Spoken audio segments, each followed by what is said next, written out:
Welcome to the sit down presented by Visa. Mitchell Tierney here with Cavalry FC midfielder Shamit Shome.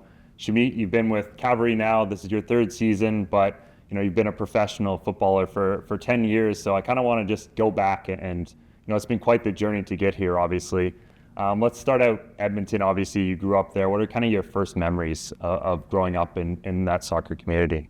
Yeah, I think just playing with my friends. Growing up, I played youth soccer, club soccer with the club that was closest to my house. And so, I had a lot of local friends that I played with, and that's probably the thing I enjoyed the most. And there's never really this pressure of, I want to be a professional, I want to be the best I can. It was just having fun and, having a good team.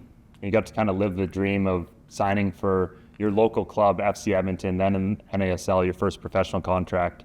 What was that like? Yeah, definitely a special feeling. I think, I was one of the few guys that was lucky enough to make it out. And even looking back on it, there was guys that were my age, that were a couple years older, that were probably back then better than me. But I was just the one fortunate enough to get that chance and to take it, and the rest is kind of history. But yeah, definitely special to represent my hometown in that way. And then obviously you impress with Edmonton. You get to move to MLS with the Montreal Impact at the time, now CF Montreal. What was that like? I mean, obviously, a lot of special memories from there, probably particularly winning the Canadian Championship in penalties at BMO Field in that second leg. What are your memories of that moment and Montreal in general? Yeah, very special memories looking back on it. I'm kind of grew up there. That's kind of where I became a man, I guess you could say. I was in like that young teenage, young adult kind of era. But yeah, definitely great memories with winning that trophy in the Canada Cup. That was a very interesting leg. We played Cavalry within that, so I remember coming to Spruce in 2019, and that was a very cool experience. But yeah, just lots of memories from playing in Montreal, lots of friends that I still have, both on the field and both outside the field and when I was studying school there. So yeah, I have nothing bad to say about it, really. I really enjoyed it while I was there. Learned a lot about myself. Yeah, during your time there, obviously you were coached by a legend, Thierry Henry. What was that like? Was it intimidating at all, knowing that, this is a guy who's done it at the highest level, someone who I assume you grew up watching, a lot of your teammates grew up watching. What was that like being coached by him? Yeah, I think it's fair to say it was a little intimidating because you know where he's come from, what he's done in his career. But once you get to know him, you know that he's, just like anybody else. He's a really good person, really nice person, and he loves football. And I think that kind of oozes out of him, is that he loves football, he's good at football, and he's passionate about the game. So very special experience getting to work with him as well. And then you moved back to your hometown, to FC Edmonton, now in the Canadian Premier League. I know particularly that second season, was a little bit tougher for the group, maybe not a lot of wins. What did you learn through that process about leadership and about yourself? Yeah, a lot of things, to be honest. It was kind of difficult, to be honest. It wasn't the homecoming that I wanted, and I wanted to go home and be successful, and the team didn't have the most success in the end. But again, really special to represent my home club in a different way now, with being more experienced, taking my my experience from Montreal and kind of bringing that to my time in Edmonton in the CPL.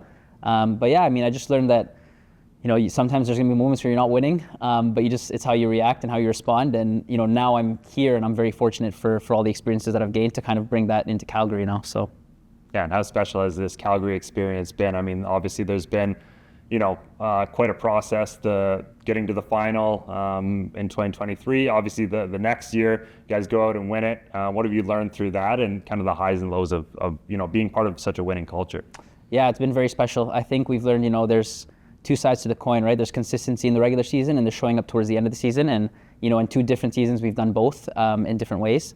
And now we're trying to kind of put that piece, kind of combine both of the past couple of years together. So it's another exciting challenge for us, and one that we embrace. And yeah, I'm really looking forward to seeing how this year plays out, and confident in our group. And this year you already got to face a team from Edmonton in the Canadian Championship, Edmonton Scottish. How special was that? Not only to face a team from your hometown, but also to see League One Alberta represented in the competition for the first time, and the pathway that's going to provide for young players from Alberta. Yeah, I think it's great to see a club from Edmonton there. There's a lot of my friends that played on that team, ex-professionals that just didn't get a second chance, that were there, that kind of got a chance to I guess represent themselves on a bigger platform. So I think it's great for the game of football in Canada, especially Alberta. And who knows, maybe in 10 years I'll be playing in that league for fun, trying to help the next generation. We'll see. Well, speaking of helping the next generation in that game as well, you guys have a lot of young players, a lot of young local players who get an opportunity and do very well. Think of a guy like Nico Myroniak, scoring an absolute screamer. What's that been like, kind of, as they take their first steps in professional football, being a leader for them and going back and sharing with them some of your experiences from how you've gotten to this point? Yeah, it's something that I think I have to be personally aware of more, is that, how young these guys are and how much more potential they have than me, I guess, because they're on their way up and I'm, right in the middle of my career. But yeah, it's great. There's so much talent in Calgary, in Alberta, with the guys that are on our team. So I'm just excited to see how they progress and hopefully do the best I can to help guide them and help them in any way I can to become the best players they can be and see them move on to better places in their career.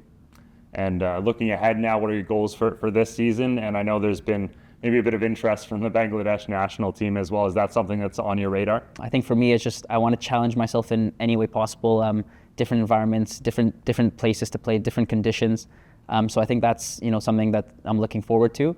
Club-wise, I think it's just to emulate the success we had the past couple of years, plus more, and bring a level of consistency in the regular season, but also in the playoffs as well, and kind of combine the past records of success we had. Personally, it's just to help lead this team, be a big part of this team, and help bring everybody together to win more trophies. Shamit, thanks so much for joining us. Thanks.